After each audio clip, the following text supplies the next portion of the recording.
This is Jarvis. Now Ward looking for Keogh. And Keogh getting in. Maybe here. It's there. Ebanks-Blake is the man who's done it. And now Molyneux can celebrate. The pressure is off, at least for the moment. How much do they love this?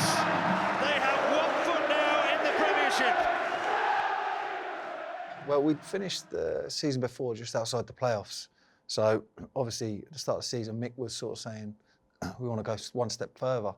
So obviously our aim was to get minimum playoffs. But I don't think anyone thought going into the season we'd win the league, do you know what I mean? So, you know, I remember we drew the first game at Plymouth away 2-2, torrential rain, drew it. But then after that we won 7 in a row. We just went on a mad run and we had great team spirit and just snowball effect, just kept going. I think here we played Forest here in the afternoon. I think we beat them.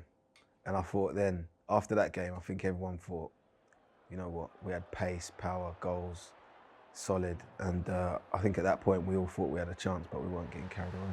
I actually scored an own goal in that game, but it went down as Steers' own goal. Because like... Makes sense. Yeah, it does, yeah. Like,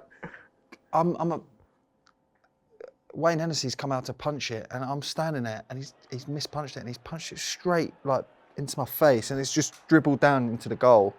So I was thinking, I've never scored an own goal in my life.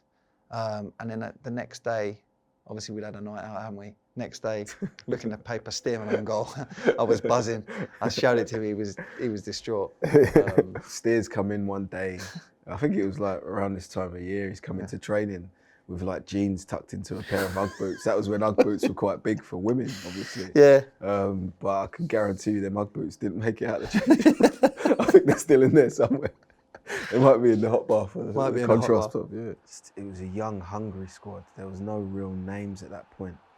And it was a great squad to be around, you know, and the manager managed us well. TC was brilliant, great coach, and he helped improve a lot of us daily on the training ground. And it was a really good team spirit. Everyone sort of connected and everyone got on, sort of on and off the pitch as well, which was important. And that showed, I think that showed throughout the season and seasons on.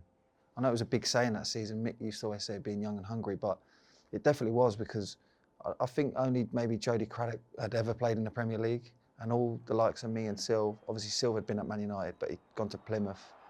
So he'd come up a step up to Wolves. I'd come from Luton, Jarvo from Gillingham, the Kites, you know, Keogh and Wardy from Ireland. So you could see, like, even in training, like every day, the amount of work that the boys were putting in. Everyone was hungry to be a Premier League player.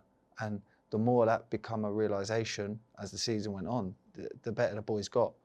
I was sort of on a mission to try and play at the top, and I think we all were. I think we all were on that same level. We all wanted to play at the top level. We all wanted to prove ourselves at a higher level, and show that we could do it in the Championship as well. So I was of that mould. And when I signed here, you know, there was a load of us of the same mould, and everyone wanted to work hard for each other. And like I said before, we all got along. Like me and Foley still stay in touch, and there's still loads of lads that we still speak to and stuff. And that's how I know it was a real good team spirit, and it was a genuine one, you know. Because it's easy to get along when you're winning, but we genuinely got along, and I think that was a big factor in why we were so successful.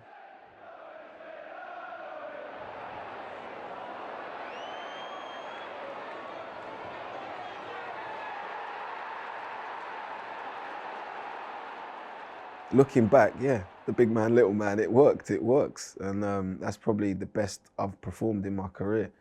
And it just clicked. We didn't work on it. We didn't necessarily speak that much about it, but it worked. He knocked a few defenders about and I'll just tap them in the box, yeah, you could say that. But no, I think collectively we all sort of worked hard. But no, Big Looms was a massive part of the promotion squad, and he scored a lot of goals. From right back, you could just ping it into him, into his chest or into his feet. And you know, you've always got Sylvan off the shoulder.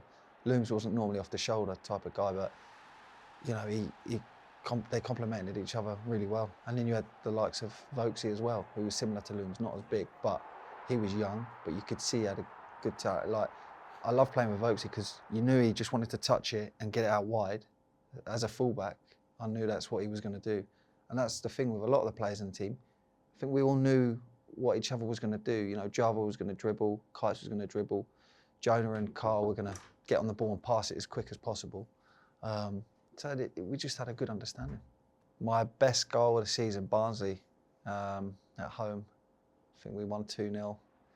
And Sam Vokes set me up. I think I played it into him.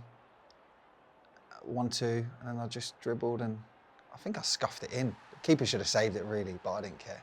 I was buzzing, delighted. And obviously, we spoke about this earlier, that was the night of the Christmas do. So, for any football club I've been at, you have to win on the Saturday because there's every chance the Christmas do's getting cancelled. We had coach tickets, we had the hotel booked in Newcastle, and you're just thinking, sometimes you're thinking, I'll take a 0-0 because, you know, Mick's not going to score it. This is 0-0. The year before, I think we drew at QPR away 0-0, and it was just safe. It was like, just don't lose. We'll have a good night out. Here, I think we won 2-0, and buzzing to score straight on the coach up there. A couple of nights out. Fantastic. Mine, Swansea here, I think, if I remember rightly, in the snow. I'm sure that was the promotion season, and sort of just weaved through in the snow and slotted one in. I remember. I think I scored 2 that game as well. Oh. So that's probably the one that comes to my mind right now. I was certain we were going to get promoted, whether first or second. I was certain. I just had. It was a time where, me personally, I just had that unshakable belief in what we were doing as a club, where we were, the players we had, and the fact that we had enough to get promoted. I didn't, for a second, thinking back now, think we weren't going to get promoted. It almost felt like it was destined to happen with the team that we had. You know, I think we always knew it was in our hands. That was the good thing about that season. It wasn't, oh, we need them to lose, or we're always at the top, really, and it was always for us to lose. So we didn't really have to think about anyone else. As long as we were doing what we could do, then hopefully we were thinking the rest would take care of itself. Do you know what? I've never really give it too much thought, because I think when you're that age, it's always the next thing. Like, you get promoted, then it's about trying to stay in the Premier League, then it's about trying to, you know, and it's only really now, I'm a bit older, that you look back and appreciate what you've been able to achieve. And that was a great moment. And I look back at that very fondly with great memories. You know, you can have great players, but if they're not in a good team, you know, sometimes it can be frustrating. But I played well, and the players around me, everyone played really well. So it was just a great mixture. And it's funny, when you're that age, you think that, you know, you're going to get promoted a lot of times, or you're going to have a lot of success. But generally, you know, you have one good squad that you're part of, that you do well, and then if you're able to replicate that, you're lucky. But generally, that's not the case, is it? Oh no, yeah. And there's way more disappointments. Yeah, there is way more disappointments. So looking back, it's even more poignant that what we did that year, and then to go up and stay up, it was my biggest memory, really, and the best time I've had in my football career over 10, 15 years. So, no, it's really good.